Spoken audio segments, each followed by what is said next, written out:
Okay, so I've been recently getting more into American and Western comics, right? And just like, I just kind of started randomly where I just got a lot of recommendations on Reddit and stuff to try to like, hey, here's some shit you might be interested in. And I was like, all right, why not? Okay. So started reading just a lot of different like Superman stories, other like indie comics and stuff.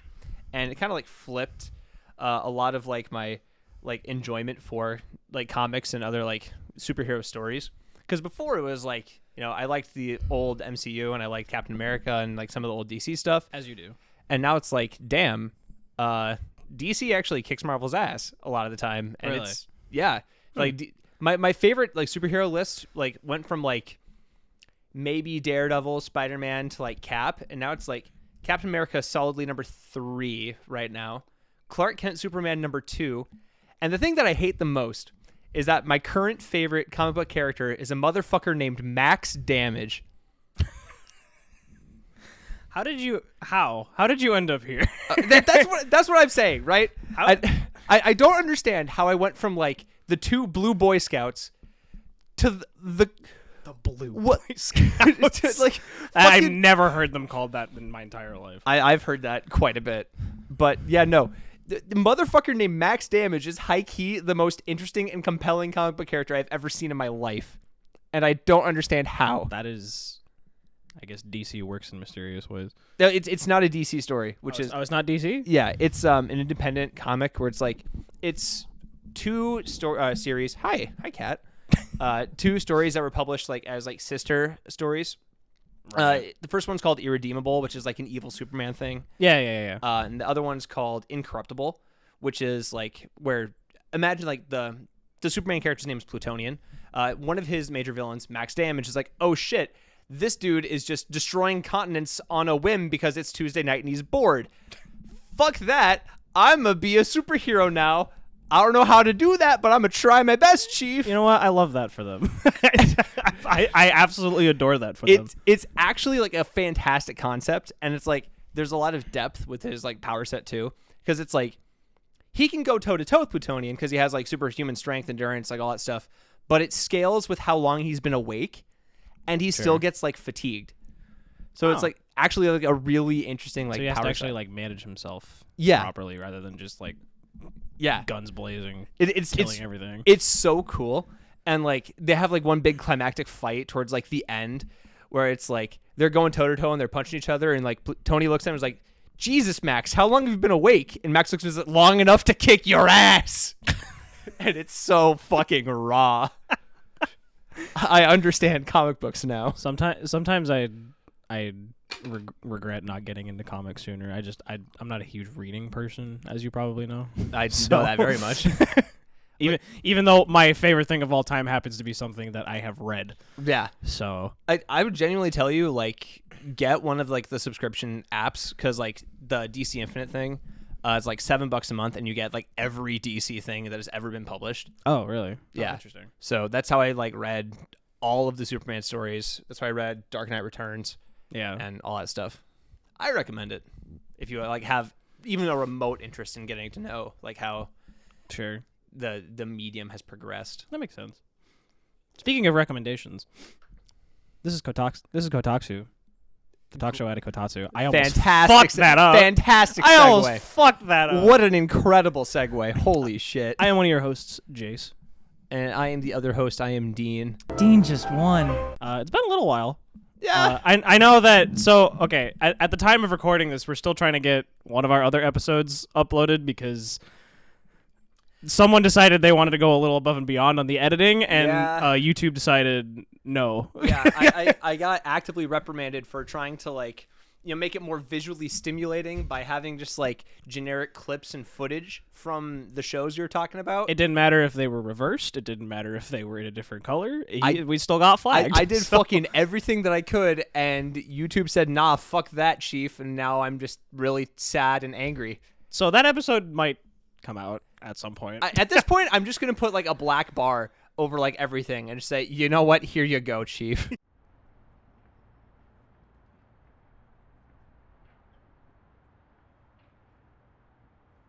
So before we get on to the topic of today, which is something that we've been teasing since basically the first podcast, we have a drink of the day. Yeah. So we got this. We went on a little trip to a little, just a small concert. You might have heard of them. They're called Muse. Yeah. The opening bands Evanescence and 1OK Rock from Japan. Yep. Fantastic show, top to bottom. By the way, Dude, every single act was I incredible. every time I think about that show, I just I get excited because I'm just that show was just incredible from start to finish. Dude, genuinely, it's amazing to me that I can't think of there was one thing that went wrong and that I didn't like, and it was completely the sound guy's fault, and it was fixed the next song. Yeah, and that at one point during Evanescence's show, Amy Lee's mic was cutting out basically, and we just couldn't hear her at all. And then she would randomly cut in super loud, and they were oh god. Yeah, and as a consequence of that, she sounded super pitchy because she literally could not hear herself. Yeah. And then the very next song she was fine. Yeah, but no, that and then Muse was. dude.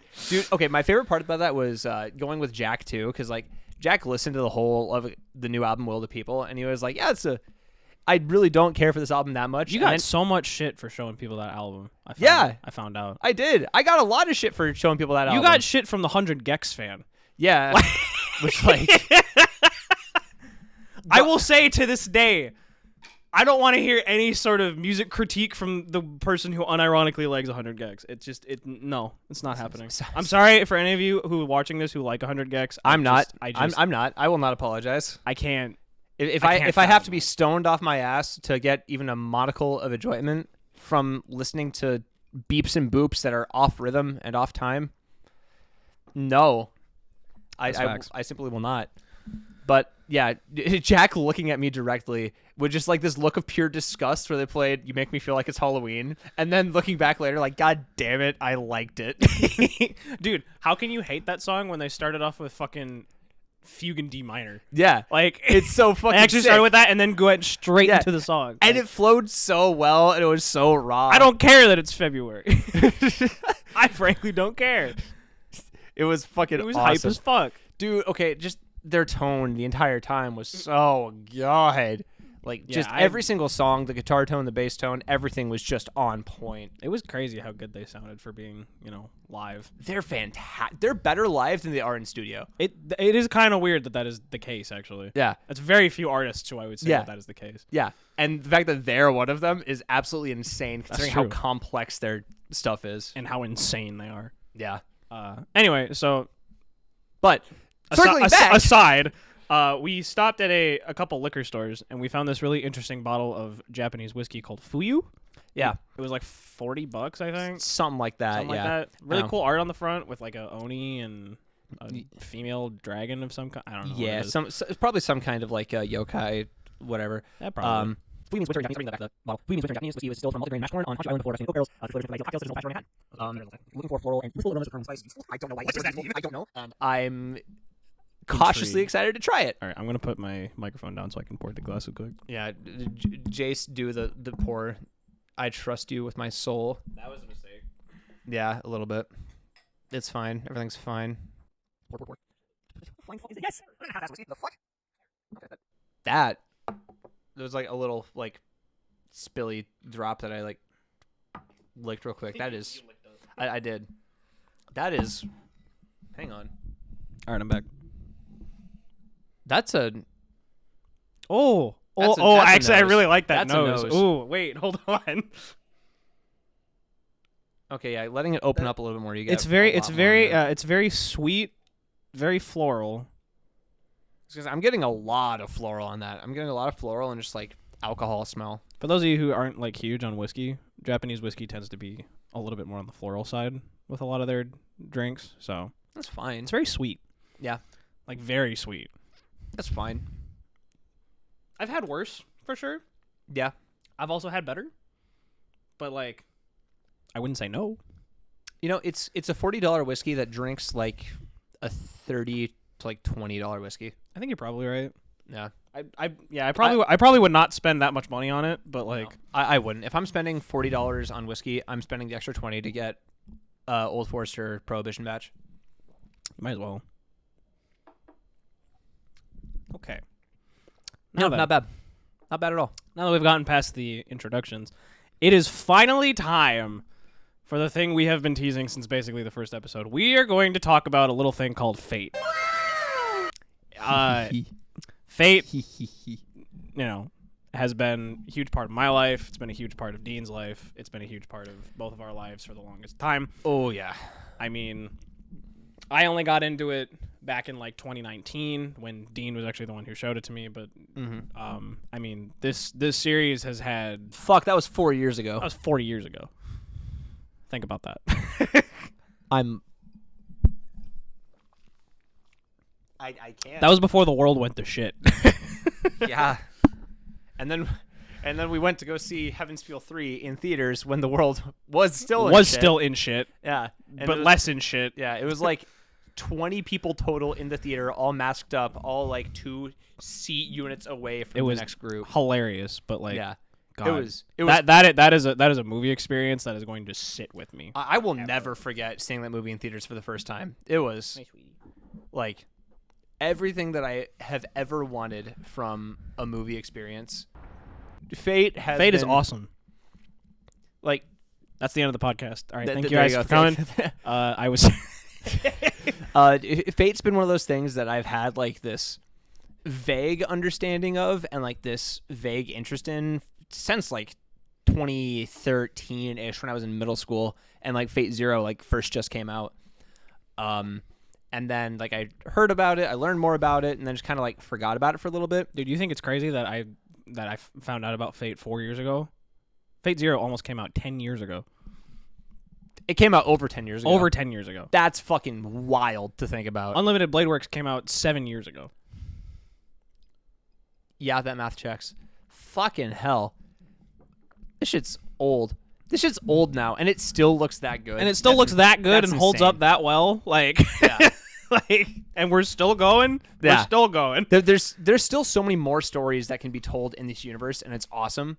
But the kind of consequence of that is like if you want to get into the series, it's like where do I start?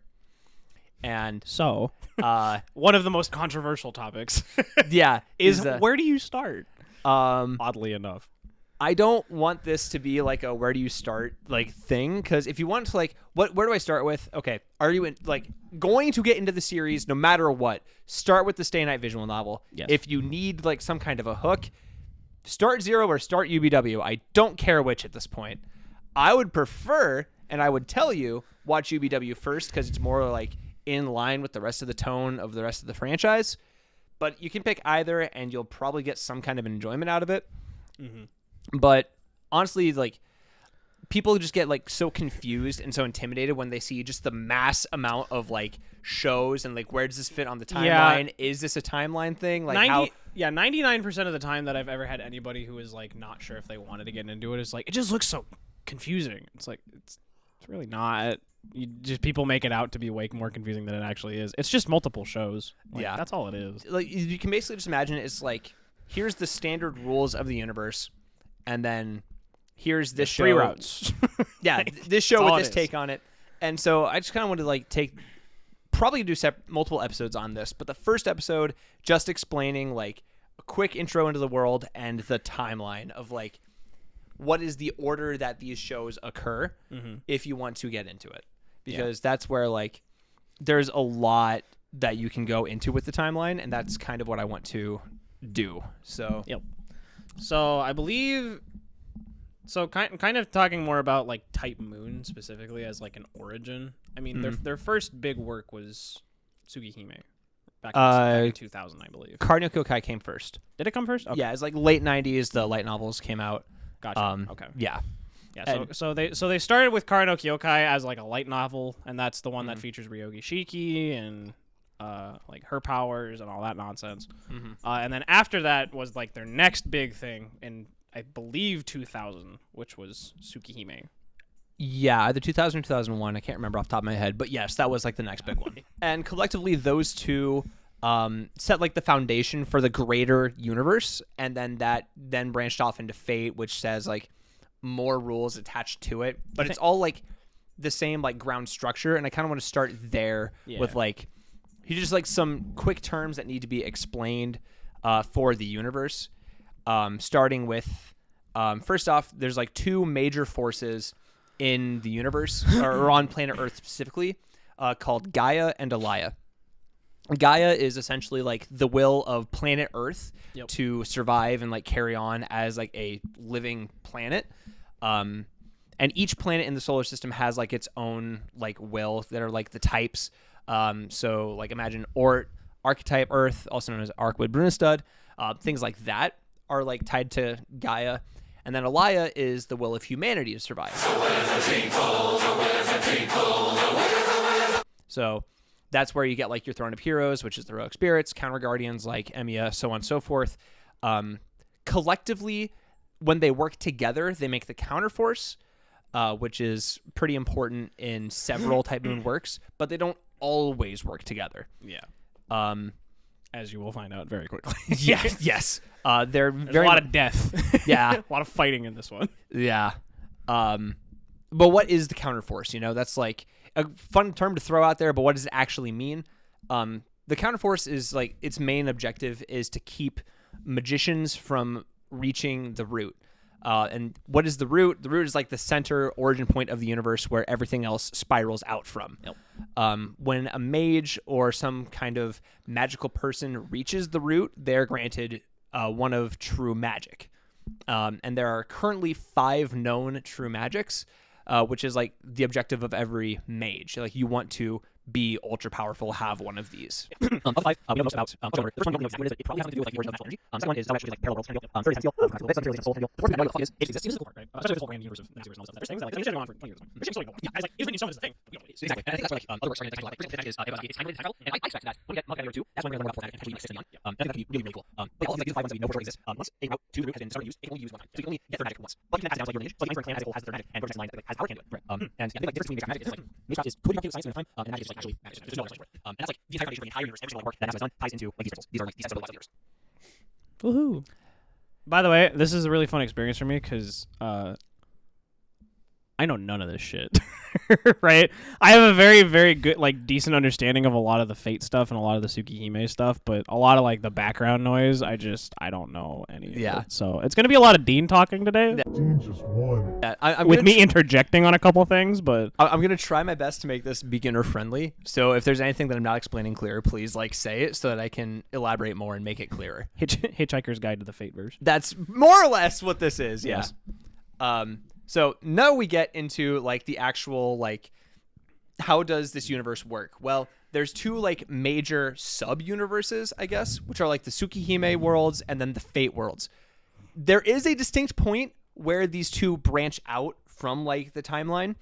And this is where Edmond Dante's The Count of Monte Cristo comes in.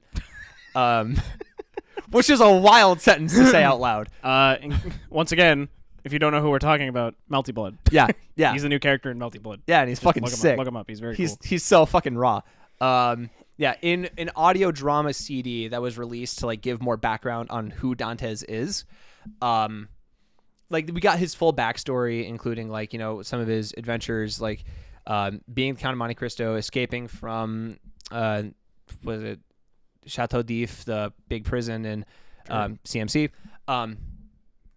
There's a direct conflict in that audio CD between Edmond Dantes and Michael Roa Valdemjong, who is like a major antagonist in Tsukihime. In this audio drama, which is like why I say it's a split, they meet in Rome, and Dantes is given this holy like black fire weapon that can just eviscerate the soul of anything. Yeah. So that's significant because Roa can like anytime his physical body dies, his soul like takes over a new host. So he's practically immortal. Immortal by that regard. Yeah. And Dante has just essentially evaporated that soul. Yeah. So he is just dead completely. Goodbye, Roa. Which is what like makes Dantes gives him a spot on the Throne of Heroes, and then B, that separates the split between the 2 worlds. You're gonna have to throw in a lot of visuals for this. So yeah, that's where like the major split happens. Everything else from here is going down the Dante's path of fate shit. So he's like the precursor. Yeah, essentially. Of like the fate nonsense. Yeah. Okay. Because like there is like the timelines where like they don't meet randomly in Rome, And then none of this shit happens, and we're on the Tsukihime side. So, yeah. Pretty much, this takes us right into like the first like major block in like the Fate worlds, which is the creation of the Holy Grail War system to like the second Grail War. Yeah. To give a quick explanation of like how this works in timeline. People get to kill each other and get a gold cup. Yeah, essentially, yeah. The three Grants wishes or something. three mage families, the Tosaka, Makiri, and Einsburns, create this ritual where they're able to like find loopholes in the system and summon heroic spirits from the Throne of Heroes in order to like kill them and use their mana to try to get the third magic and like access that route to the root. They miscalculated a little bit. They were off by 1. Which is really funny. Go figure. It's so funny. They were off by 1 from getting it. So, like, the path exists, but they didn't quite get there. Yeah. So now they're just like, well, we got a fuck ton of mana. What are we going to do with Now it? what? Want to kill each other for a cup? Sure. Sure, fuck it. Why not? So that's where the Holy Grail War, as we know it, happens. They summon the servants in the 7 main classes, which are Saber, Archer, Lancer, Rider, Caster, Assassin, and Berserker. And With then a couple others along the way. well, we're getting there. Trust me. We'll get there. We're getting eventually. there. And then yeah, the first Holy Grail War happens and someone wins. Second Grail War happens, someone wins. That's what we know about him. That's So, all wait. we know about Grail War 1 and 2. Because wouldn't that technically mean that? Okay, so kind of going a little bit further ahead, because we kind of found out a little bit about this in Heaven's Feel when we saw like the flashback to them doing the ritual for the first time. Mm-hmm. Does that mean that the first winner of the Holy Grail War was Zoken? No. No. So that was just like the creation of the ritual to like create the greater system. Okay. That's where like when they did that ritual, they essentially just like created the Holy Grail War as the ritual. Because I figured that might have been why he was immortal. There's Kind other of. like bullshit with him Kind being kind of immortal. It's Zoken. Zoken does Zoken things. Just Piece of shit. Yeah. Fucking grandpa.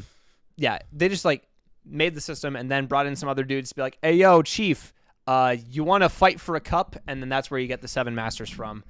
And then after that, that's where it spirals. The next big moment in the timeline is the third Holy Grail War. And this is where we get another split. This is where we can go onto either the Stay Night line or the Apocrypha line. Starting with Stay Night, because it's the bigger one. The Einsburns get so mad that they lost the Holy Grail War twice already. They're like, you know what? Fuck it. We're going to break our rules, and we're going to summon an extra class servant. What's an extra class? There's a lot of them. Get ready.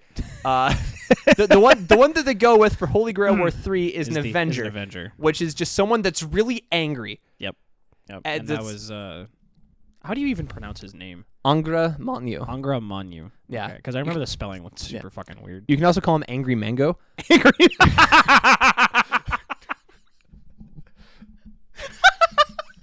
I've never heard that before. Yeah, he's Angry Mango, and I love him. Angry Mango. Yeah, he's awesome. You know what? I'm literally gonna not call him anything else but Angry Mango. Yeah, he's great. So Angra, right?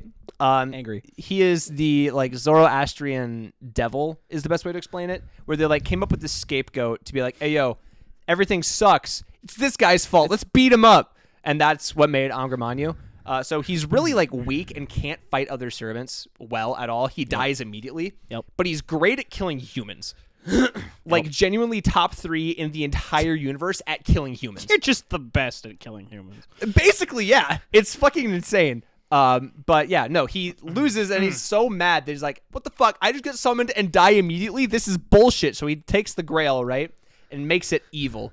And like the entire like chalice container of the Holy Grail becomes corrupted for the next 2 Grail Wars. Yep. Conversely, if the Einsburns were like, damn, we lost twice. This kind of sucks. Oh, well, let's summon a ruler. Ruler is like typically a holy entity, like someone that's like pure in the eyes of God. Yeah.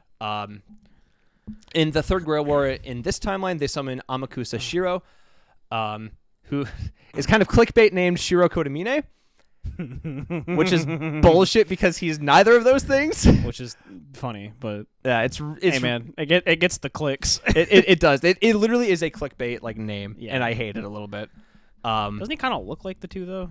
Yeah, he looks like tan like Emiya, and kind of has a Shiro face, And then but then like Goku hair. Yeah. Yeah. Doesn't he still have the cross though? Like he has like the black keys that he Right. has weapons. Yeah. Yeah. And like the Kyrie black suit. I know very little about Apocrypha, Apocrypha, which I'm not really missing out on much. Apocrypha is wild. But yeah, I just know Astolfo exists, and that's really sup gamers. And fucking Mordred carries the show. Mordred. Yeah, Mordred's awesome. Mordred's But yeah, awesome. Ruler Amakusa Shiro is summoned. His master dies and he gets sad, and then he just lives on out of spite. And then that leads into the events of Apocrypha later on. But we'll get to that in a little bit, because next major point, Holy Grail War 4, which is literally just Fate Zero. Yeah. I know this stuff. Yeah. I'm well versed in this. There's technically 2 that exist, but fuck it, to keep it simple, we're going to talk about Phase Zero first. Yes. Literally just everything that happens there. You can kind of talk about it a little bit, because I've been going on for a minute. Very standard Grail War. You got your seven masters. You got Kirei. You've got Rin's father, Tokiomi. You got the Mato uncle. I forget what his name is. Karya. Yes, Karya. Karya, who is Sakura's uncle. And then you've got... Why am I blanking? Did you say Kiritsugu? You have Kiritsugu. You have... Elmalloy with Lancer. Oh my god, fucking... Yeah, no one likes Elmalloy. No one does. And then Waver. Yeah. Oh, and Waver, Elmalloy, Kiritsugu, Kirei, Tokuyomi, Karya, and then the fucking serial killer dude. Oh, and then was it like Ryo or some bullshit? Ryunosuke. Ryunosuke, that's right. Yeah, Ryunosuke. He's fucking weird. I love him. But he genuinely still had one of the very the funniest fucking scenes in the entire show though, where they were just ranting about God. That scene was so sick. That scene was. If you haven't ever watched Fate Zero, literally, so Ryunosuke is literally just a serial killer who ended up in the Holy Grail War. Yeah. And he basically summons a caster who is also just psycho. Yeah. That's the best way to explain Gilderay, yeah. Best way to explain. He's a psychopath who is looking for Jeanne d'Arc, and he is insistent that Saber is Jeanne d'Arc, which he is not. So... Yeah. He's kind of crazy. But they literally have a scene where they just go on ranting about how God is, not doing anything for them and all that kind of nonsense. And then it's like they feel enlightened, and it's the weirdest fucking thing ever, but also, so really cool. Interesting, too. I love that scene so much. Genuinely, there's, a handful of scenes in Zero that I really, really like, and that is one of them. I can tell you which one is my favorite. The Saber first Excalibur? No. Where the kings sit down and have a discussion. Okay.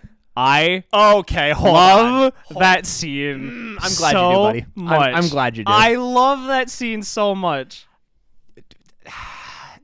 Go ahead. Why do you like that scene? Because they're all really cool.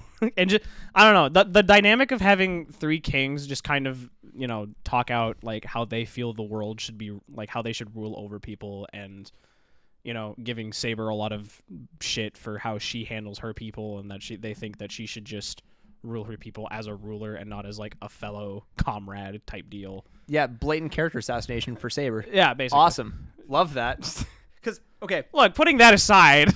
Okay, here's why I hate that scene. Because Saber, as we know her in Stay Night, doesn't take shit. She's like, oh, y'all don't agree with me? Fine, fuck off. I don't give a damn. I'm gonna leave and do my shit. Her in Phase Zero, for some reason, is like, but my people, my knights, they like me. Why do you not like me? To make me so sad. And then she starts crying. Fuck that. That isn't how Saber does shit. She's a man. She ain't gonna take that shit laying down. Anyway. I thought the scene was pretty cool. That scene pisses me off vehemently. I don't know. It just, I guess when you put it that way, it's that makes a little bit of sense. But nah. I don't know. The whole dynamic of them hanging, having a discussion is interesting. It's a cool dynamic, and I like the setup, and I like the initial delivery of the scene. Also, as soon as Iskandar starts being like, "Hey yo, you're a bitch," that's when I start hating that scene. Also, it single-handedly was like the beginning point of me being like, wow, Gilgamesh is really cool. Okay, that's fair. That's fair. Like, he's just an asshole. Yeah. He's just an asshole Yeah. because he's a king and because he can be. Yeah. Like, okay.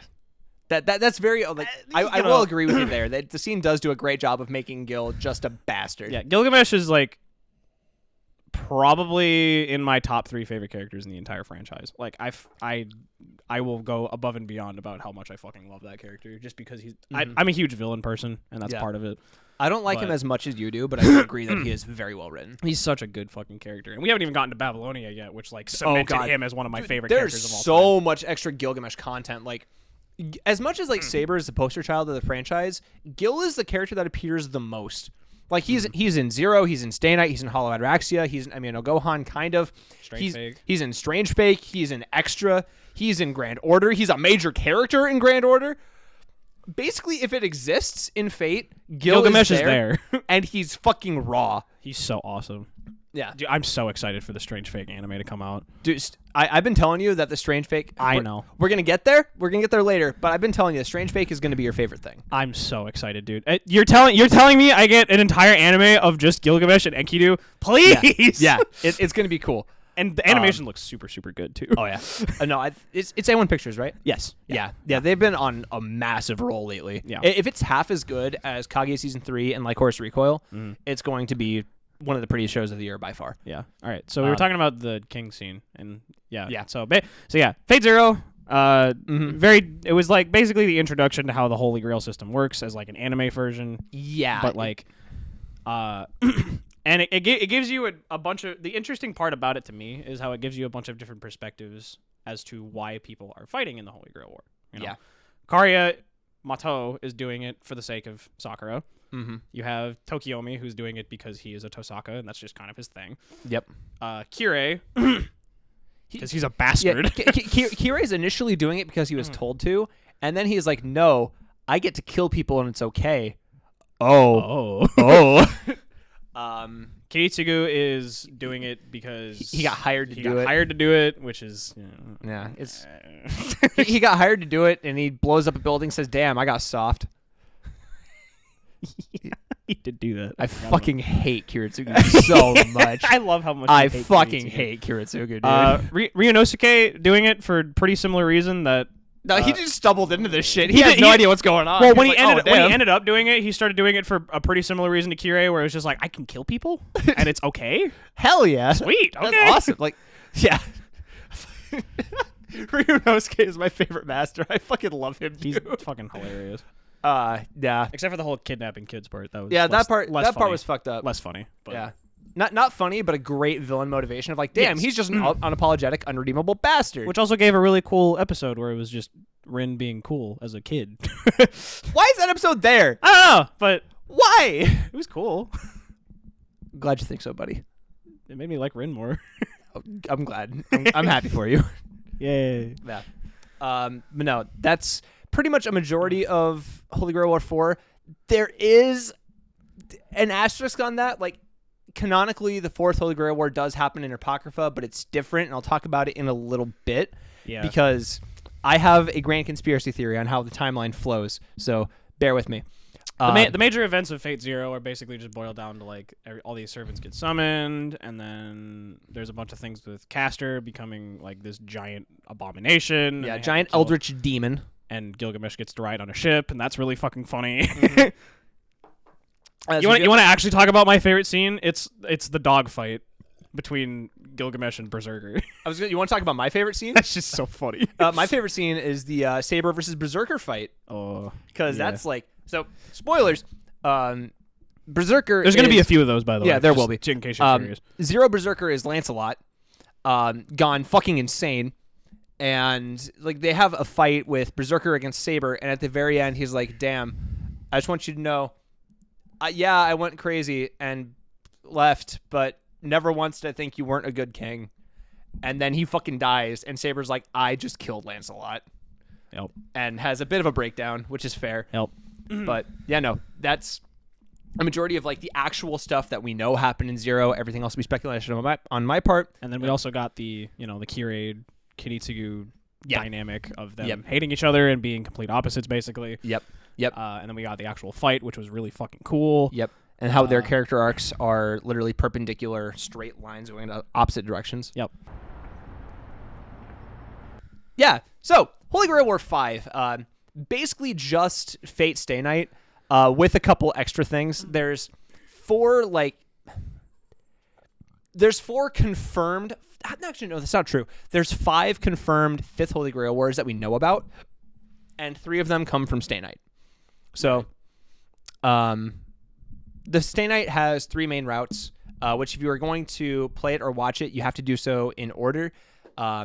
It'd be the Fate route, which is basically Shiro wants to fuck a king with trauma. There's UBW, where he wants to fuck a rich girl with trauma. And there's Heaven's Feel, where he wants to fuck trauma with trauma. And that's essentially the poor man's breakdown of Stay Night. Hated that personally. Oh my god. Fate Stay Night is like the thing that started it all. I love it to death, but I understand every single person's issue with it.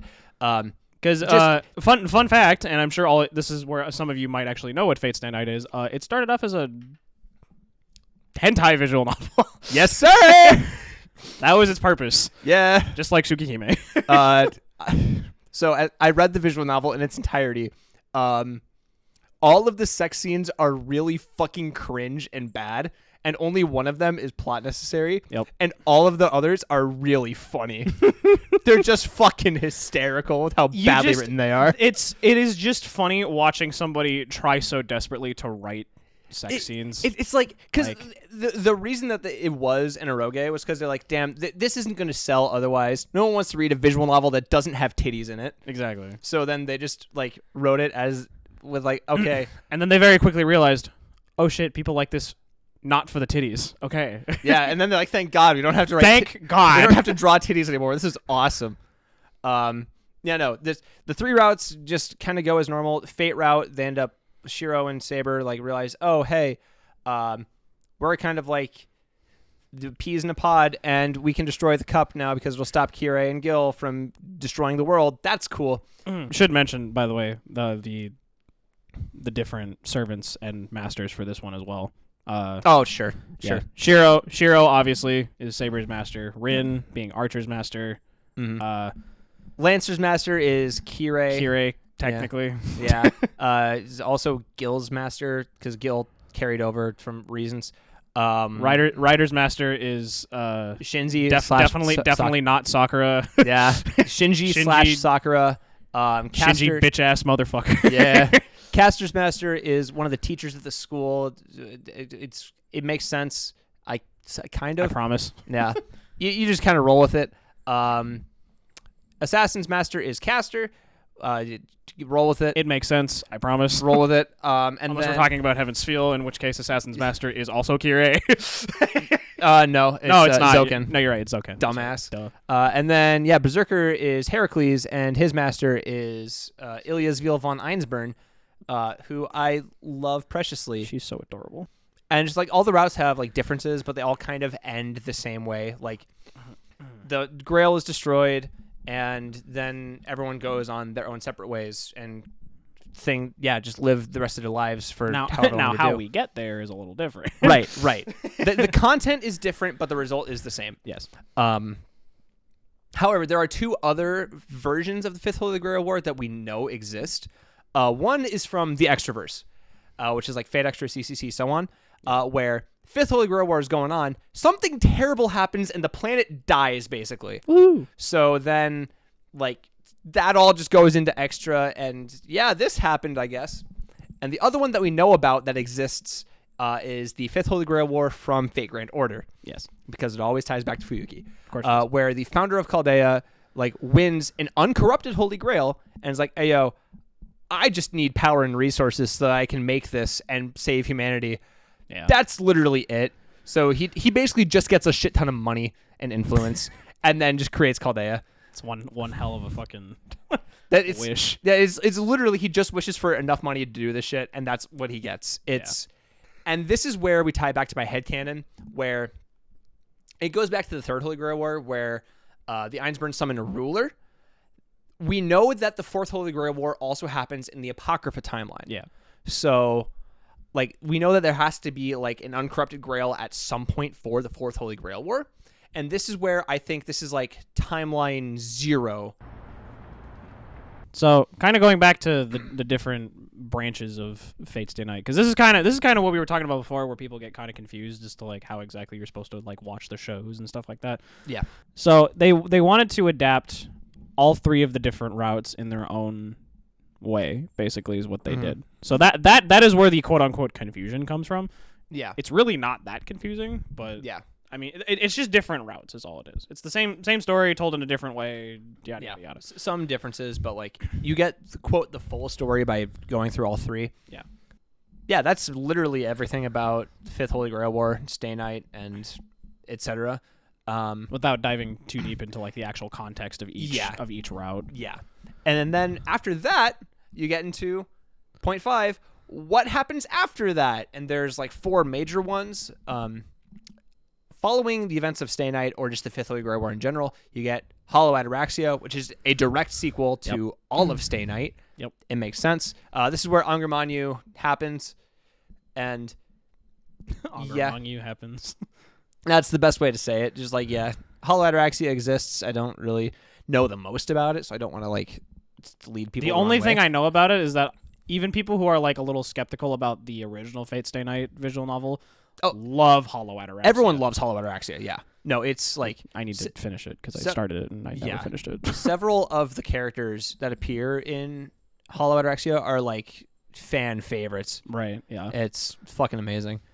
Then you get Strange Fake, which we were talking about a little bit earlier, which is just like some random time after Fifth Holy Grail War, America says, hey, yo, we gonna steal that. And then they make their own Holy Grail War, which goes terribly wrong. Mm-hmm. And then it's like essentially 2 Holy Grail Wars happen at the same time in America, and shit gets fucked fast. As America happens to do, they decide to try and steal the other cool thing and make it somehow 10 times worse. Yeah. It's there's also the entire Extraverse, which just like fucking happens, where like, everything happens on the moon. Imagine like a Holy Grail War, but it's a traditional single elimination bracket where if you die, you die. It's like on the moon in what's called the Moon Cell, which is just a supercomputer that like takes data from the Throne of Heroes to do wacky shit. You fight Buddha with either Nero Claudius, who's a woman, Tamamo no Mai, who's a fox girl, and Nameless, which is just Emiya. Each of them have trauma. I don't fucking know. Something about a... And then that's pretty much it for the Extraverse as of right now. The other major one is the Grand Order route, which includes everything from the Anumosphere getting money, Holy Grail War 5, to humanity getting fucking torched, and then the Lost Belts, and we have to fight gods and evil beasts of humanity and types. Yeah, we fight a type. That's wacky. That's wild. That is crazy. And this is kind of silly because it makes Ryogi and Arc canon to Fate, because events in FGO are canon to all of the main story. So it's literally just long because the game's been going for 5 years. Yeah. 7 on JP. Shit, this game is old. Yeah, so Fate Grand Order starts with Chaldea, like we mentioned. Basically, It's an organization built to save humanity because the entire world got torched. And you get introduced to 2 people in particular. Ritsuka Fujimaru, who is basically like their headline dude. Literally the self-insert character. He is the self-insert character, which is why when you try to make an anime with him, he's like, Yeah. But, and then Mash, who is his server, and also of the Shield class, or the Shielder class, which is a different class that they added in Fate Grand Order. Yep. She's She's cool. Captain America. And she plays like it in Melty, and it's awesome. She's so cool. I love her. So they're about to go on like their first like mission, I think. And then Chaldea explodes. Yeah, more or less. More or less. Yeah. Almost kills Mash. Yeah.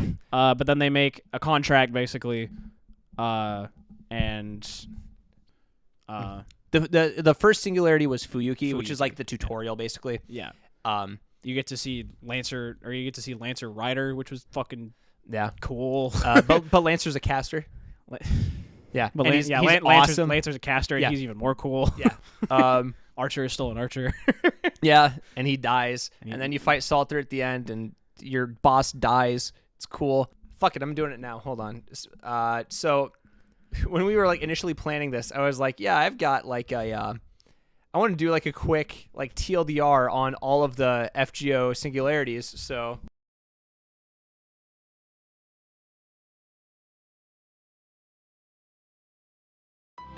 Fuyuki, fate stand up, but everybody's evil, and Lancer is a caster. Your boss dies and is never mentioned ever again. Orleans, the gang helps good Jeanne d'Arc defeat evil Jeanne d'Arc before her big titty goth girlfriend phase. Marie Antoinette learns 2010s slang. Septum, the gang helps Nero defeat the combined forces of every other Roman emperor and soft lolly alien Attila the Hun. Nobody knows how this universe works, especially the writers. Okeanos, pirate warfare turns into extreme sibling rivalry, turns into an all-out assault against everybody's least favorite C-tier Greek hero. Berserker is the strongest. London, the gang solves the Sherlock Holmes mystery without the help of Sherlock Holmes. The sub-boss is a 5-star and the final boss is a 4-star. Nobody understands. America, hiking trip across the continent to stop a three-way gang warfare from starting another Trail of Tears. Thomas Edison is the MGM lion. Don't ask questions. Camelot, the gang helps the Egyptians and the Hassans kill Simba. Bedivere is too loyal to die. Babylonia, Gilgamesh and the gang versus the original Axis powers and his jealous ex-boyfriend. The final boss is a Final Fantasy summon who is also your mom. That's so accurate. Solomon, Jeanne d'Arc Avengers assembles literally every servant up until now, proving that the real Grandcaster was the friends we made along the way. No eggplants were harmed in the making of the Singularity. Shinjuku, a totally not evil random guy, a small titty goth girlfriend, a big titty goth girlfriend, the self-insert master, and a hologram solve a mystery set up by a definitely evil random guy. Jalter trauma dumps to a headless horseman and his dog. Agartha, men ain't shit, and everybody hates Chris, taken to their illogical extremes. Berserker is still the strongest. Oh my god.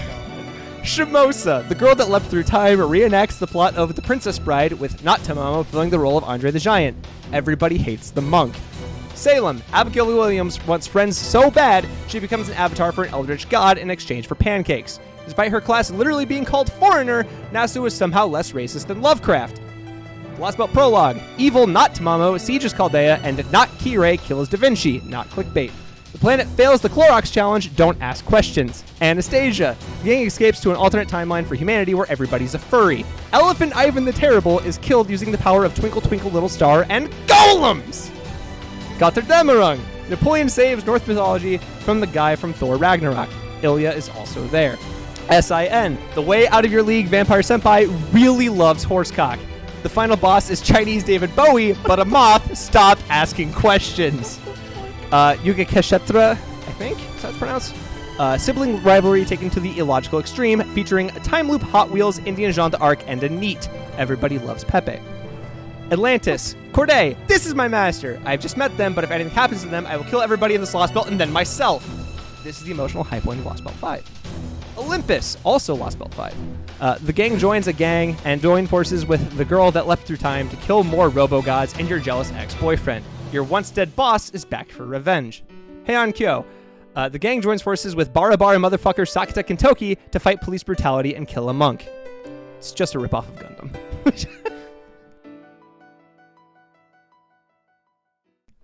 Wow. I don't even want to know how much time it took you to come up with all that shit. Several hours. Yeah, I figured it did.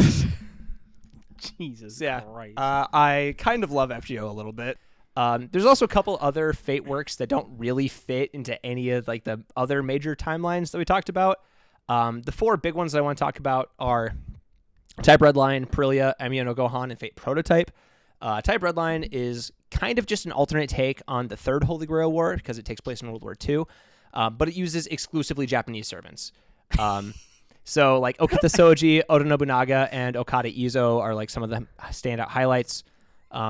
It's again like a pretty straightforward story, and yeah, it's tonally closer to like Zero than UBW. Yeah, but it's pretty self-contained, so you can just read that if you want. Type Redline is pretty self-contained. You can read that if you want, literally whenever you want. You can just honestly, you can go into Type Redline without any understanding of how Fate works, and it will like explain how it works. Yeah. What is Type Redline? Were you not listening to me when I explained it? No, I didn't. Third miss Holy that Grail part? War, but it takes place exclusively in Japan. Yeah. Okay. Then there's Prillia. I don't know, and I don't want to talk about it. It just kind of happens. That's a show. It just kind of happens. Apparently, the manga is pretty good. Show not so much. I don't know. Yeah, I've seen 2 GIFs out of context and decided, nope, don't want to watch it. That's it. Emi no Gohan. My beloved. Okay, so this is the Fate cooking show. I know. And I know. And I think it's like tied directly into Hollow Ataraxia, but I don't have any proof of that. So just watch it after you watch UBW, and It's adorable. Yeah, Seriously. it's just really adorable. Characters having a good time cooking. Especially the one where they go to the water park. Yeah, That is hilarious. yeah, it's really really good and fun. And the other like major Fate thing that exists is Prototype, and really the only way to explain it is to like meta explain it. It was the rough draft for what later became Stay Night. Yeah. So King Arthur is a dude. yeah, and he's awesome. I love Arthur. But yeah, the original like plan was then reworked into a 12-minute special that got released alongside the final Blu-ray for Carnival Phantasm. Yeah. And I'm not gonna. We'll get to that. We'll get to that in a second. And then it got popular enough that they decided to release a prequel audio drama called Fate Prototype: Fragments of Sky Silver. Yeah. Which then like features a lot of other like soon to become fan favorite characters. So like a lot of them appear in FGO: Ozymandias, Arash, Hassan of Serenity, Arthur again. Mm-hmm. It's like a really cool idea, and I would like to see it become its own thing later on. But there's a lot of other projects that are going on, so I don't think it'll happen for a while. Yeah. Either way, I think it's really cool, and I'm a very big fan of it. So then there's just like a couple other like works to talk about. Carnival Phantasm is one of them. Woo! I love Carnival Phantasm. It's basically just Type Moon making fun of themselves. Yeah. Yeah, and I guess the only other thing that's like majorly connected to Fate is Type Lumina, the newest Multi-Blood game. Yep. There's Fate characters in there, and that's about it. it might be like a link between Tsukihime Remake and Grand Order because of Neko Arc doing wacky bullshit, or it might just be like some other separate entity. I don't fucking know.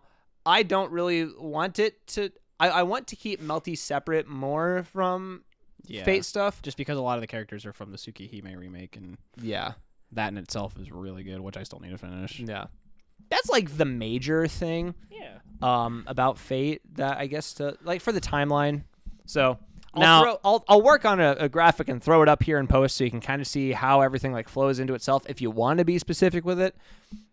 Now, you don't have to. If you are somebody who is, strictly anime only, your Oh shit! You want to open the can of worms? your options are a little more limited. Obviously, if you want the full context of everything in the Fate and you have the patience to do it, please do not only do the anime. Read the visual novels, play Fate Grand Order, all that good stuff. But if you can't, and that's totally fine, the animes that are currently available right now for Fate, if you want to go all the way back, the first anime adaptation was what people call Dean Stay Night because it was made by Studio Dean. Yep. That is a show. It's a really rough adaptation because they weren't sure if they were going to be able to do the other routes, so they tried to do all of them in one show, and the result is kind of a disjointed, wacky experience. Yep. It's not explicitly bad. There's things that it does well, and there's actually some scenes that they include that aren't in the visual novel that are awesome. Yeah. Archer versus Berserker fight is like the one. Yeah. But man, it's not great. No. Around the same time, they also did the Unlimited Blade Works movie. Oh, where don't even fuck with that. Don't even. They did the entirety of Unlimited Blade Works in a movie. For less some than reason. 2 hours, mind you. Yep. No, thank you. Delete from existence. Seriously, don't. If you want to watch it just to know how bad it was, sure. But if you want to watch Unlimited Blade Works, do not watch the movie. Yeah. Just watch the show. watch the movie if you want a drinking game. Exactly. Yeah. After Yeah. that, Zero. fast came forward next. was Zero, which is you can either call it the prequel to Stay Night or the beginning of Stay Night, whatever you want to call it. Yeah. But it's the beginning of the events that lead up to Stay Night. And then as far as anime that comes after that, you have Unlimited Blade Works, which came out in 2016, I believe. It was either 14 or 16. I can't remember. I can't remember. It was one of the two. And then you have the movie trilogy for Heaven's Feel. Now, after that is where things get a little bit weird. Yeah. Because then now you're cutting into like the Fate Grand Order stuff. And right now, Fate Grand Order, as far as anime adaptations go, is in a very weird spot. So the first thing that they released was Fate Grand Order First Order, which is like the introduction. It goes through Fuyuki and the how Chaldea got destroyed and all that stuff. And it was originally released as like a Happy New Year special from Type Moon, as like a, hey, we're just gonna like do a made for TV special, and then it got adapted later to like Crunchyroll and stuff. So it's a little bit rough in terms of quality, but it's mostly an accurate retelling of Fuyuki. Yeah. So you get to see how, you know, Ritsuka shows up and then becomes close with Mash, and then she almost dies and makes her contract and all that nonsense. Yeah. After that, the next one that came out was Singularity 7, Singularity Babylonia. 7, which in its as far as like, you know, the timeline, very weird.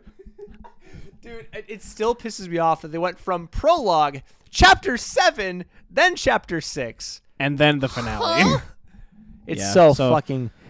I'm not actually. So, have they talked at all if they're going to adapt the other Singularities? No. They haven't. They're not doing the other Singularities. They might do some of the Lost Belt stuff. That's crazy. I don't think you can. I don't think you can adapt the Lost Belts like that. You have to do in order.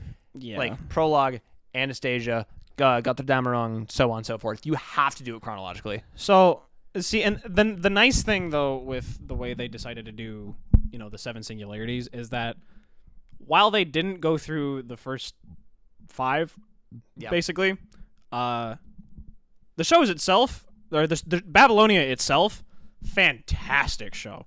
Yeah. Fantastic show. Even if you don't necessarily have all the background knowledge, they do kind of give you like bits and pieces of like things that have happened in the past and all that stuff. But I mean, as far as like a standalone show, I mean, that show is so fucking good. Yeah. So and there's like enough there as well on like its own right, where it doesn't explain like everything from the game, but you have, like you said, more than enough to kind of go off of, and like it gives you enough. Yeah, and again, it's one of those things where like if you want the full synopsis, if you want the full everything, don't bother. Just play the game.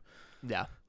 But if you're cool with just like the bare minimum of like intro information, and then you just want to watch Gilgamesh be cool, like Gilgamesh is awesome, and he's probably the best character. The best moments are Ket's. Yes. 100%. Fucking 100%. Yeah, Quetzalcoatl is one of the major goddesses in the Axis powers. Yeah, the original Axis powers. Because the big thing about Babylonia at the beginning is that you're trying to break up the 3 goddess alliance between who we thought at the beginning was Ishtar, Quetzalcoatl, and am I thinking about this wrong? Yeah, what the fuck? We never thought that Ishtar was one of the goddesses. Oh wait, no, it was Gorgon. Gorgon, yeah, that's right. Yeah, Gorgon, Ketz, and Erish. Gorgon, Ketz, and Erish, yeah. Yeah. So basically, the whole idea is that you're trying to break up the 3 goddess alliance, so then you get the Grail from Gil, basically. Yeah. Is because that was his conditions. Yeah, and then it turns out that the actual big bad is Tiamat. Which is like Mom. The primordial like mother of the earth and humanity. Yeah. Who also represents like one of what's called like the evils of humanity. I can get into that later, but like, bottom line, Babylonia is fucking cool. It's cool as fuck. Like there are so many.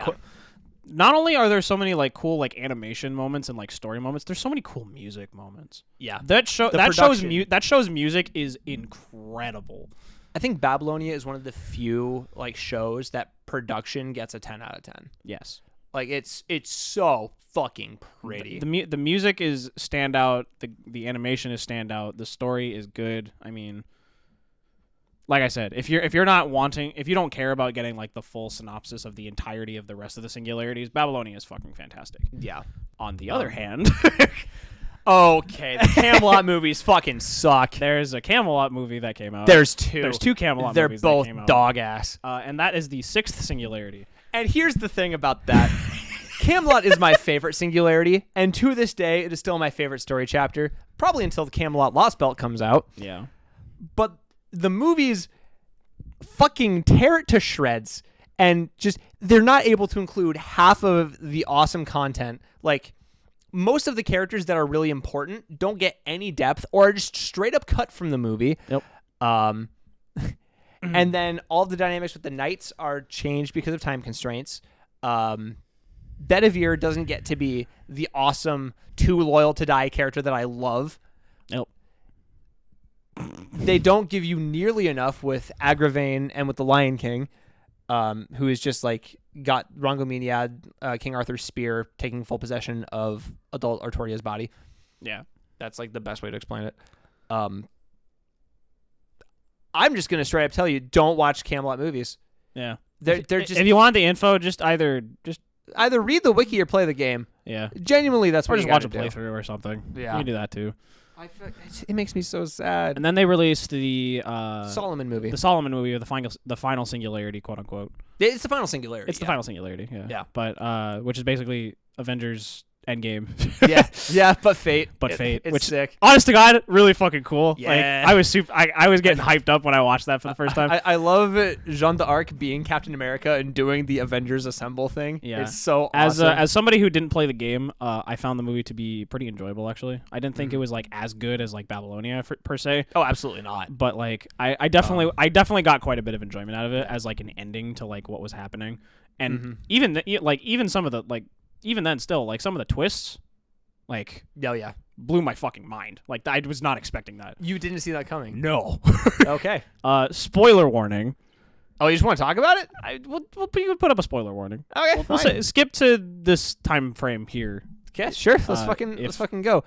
So the whole entirety of the first 7 singularities is that this guy, who is the king of mages, Solomon, he's basically trying to destroy the world and all that nonsense.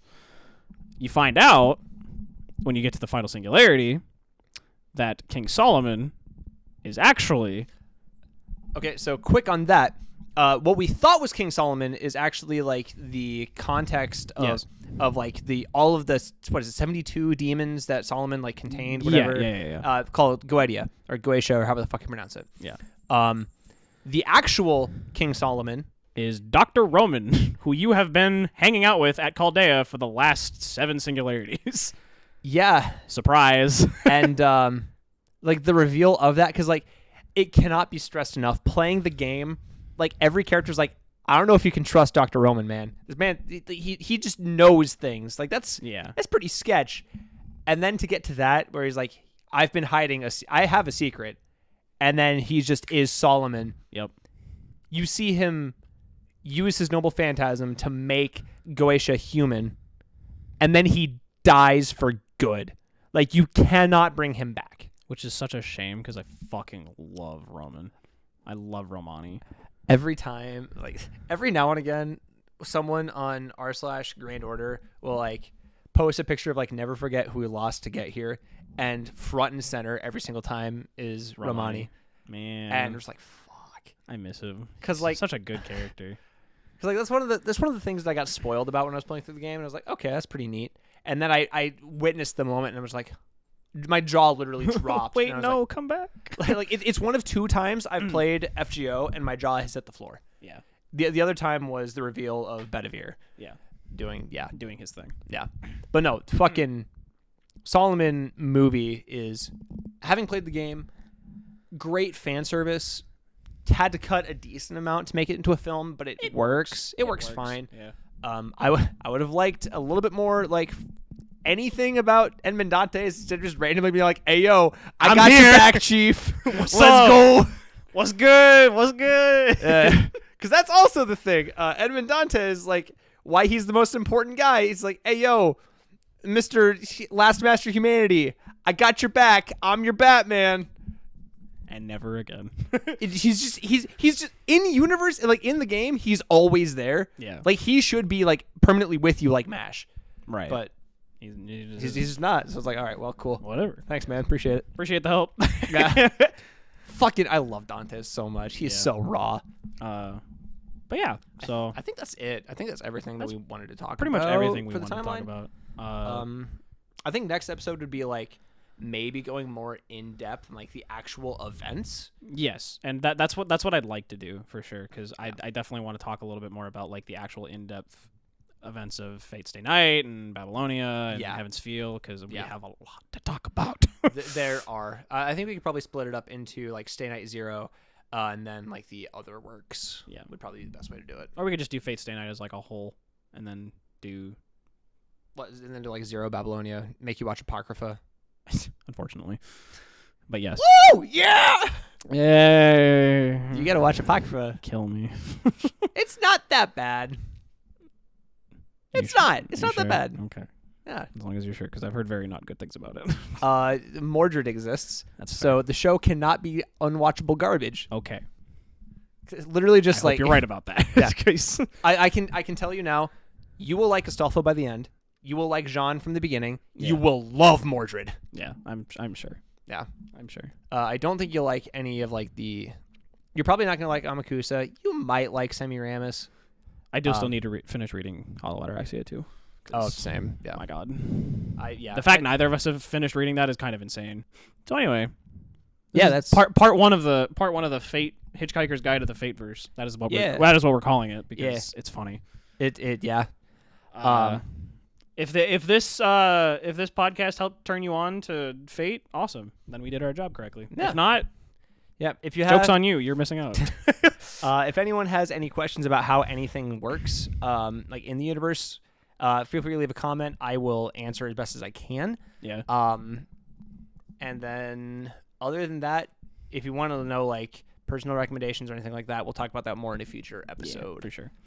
And like we said, we do technically have another episode that does need to come out probably first, but we don't know if it will first. So this might come out beforehand. Who knows? I'm doing my best, Chief. I'm trying. The episode that we have filmed is. Can you just like take the timestamps and just put like a black screen over it and just like cut completely to black and then like go back into it? I mean, I feel like the ideal thing to do is just replacing the screens, like the clips, with just like screen caps. I mean, you're right. But it'd be way funnier. Would it though? Yeah, I think so. I feel like it's less appealing though. At this point, I don't give a damn. I just want that out. So, dog, that was supposed to come out like beginning of January. Yeah. So in case we've been getting fucked on this until middle of March. Yeah. So in case you guys are curious, this was supposed to be the 2022 recap where we talk about the shows that we watched in 2022, and it is March 10th now at the time of recording this. I was ready. I had it out. I was like good to go. Maybe a couple weeks late, but it's there. It's ready. It was I guess. Terrible mix of YouTube not allowing certain copyright stuff, plus our lives are busy, plus miscommunications, plus because there was definitely a point where I think you messaged me like, you uploaded that video, right? I was just like, no, I thought you were still editing it because we had issues. Yeah, and it's been like a month after the fact, so I was like, the fuck happened here? Yeah. And then we tried fixing it 2 more times, and it still didn't work. And so at this point, I whatever it takes, just put the fucking black screen over it and call it good. We'll fix it. We'll fix it. But no, I think that's everything for now. Faux show. I have been your boy Dean, and I am Jace, and we will see you guys for the next episode. I don't know what it'll be yet, but it might be it might be part 2. It might be something completely different. We'll figure it out. We'll get through. Maybe we'll have a guest. Who knows? Yeah, maybe we'll figure it out. Goodbye. Say goodbye to Moo, everyone. She responded. She responded. All right. Bye, everyone. Oh.